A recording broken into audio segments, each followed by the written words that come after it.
Member for Goyder. Silence.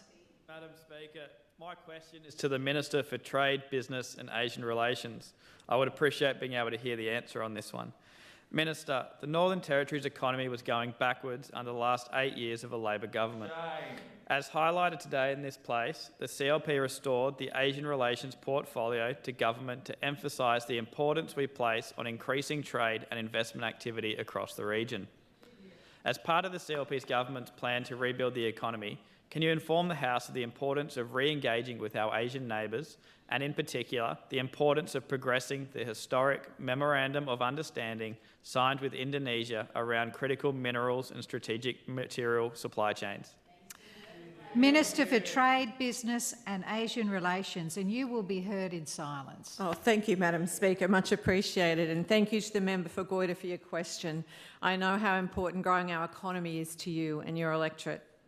Critical to growing our economy is engagement with Asia, and this is why this is such a priority for our CLP government. As a close neighbour, Indonesia is a natural partner for the Territory.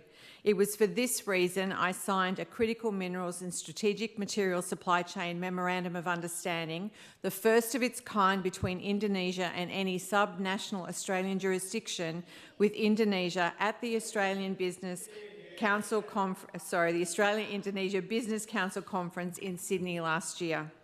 Last month, I led a delegation to Indonesia to progress the MOU.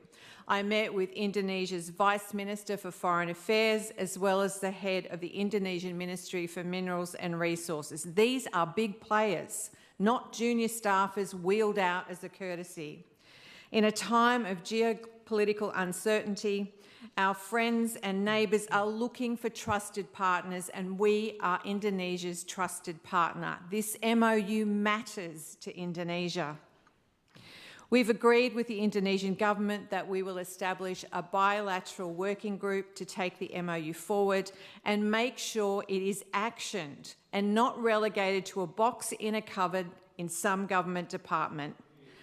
Madam Speaker, the Northern Territory has known deposits of most of the critical minerals that are essential for electric vehicles, batteries, lithium, nickel, cobalt, manganese and graphite, which will support Indonesia's goal of becoming an EV production hub. Their plan is for 600,000 vehicles by 2030. Indonesia wants our MOU on critical minerals and supply chains to work because we can supply the inputs upon which their economic development relies. In Jakarta, I met with companies and stakeholders from some of the largest companies in Asia who are already investing in Australia. We need them to invest here in the Territory as well.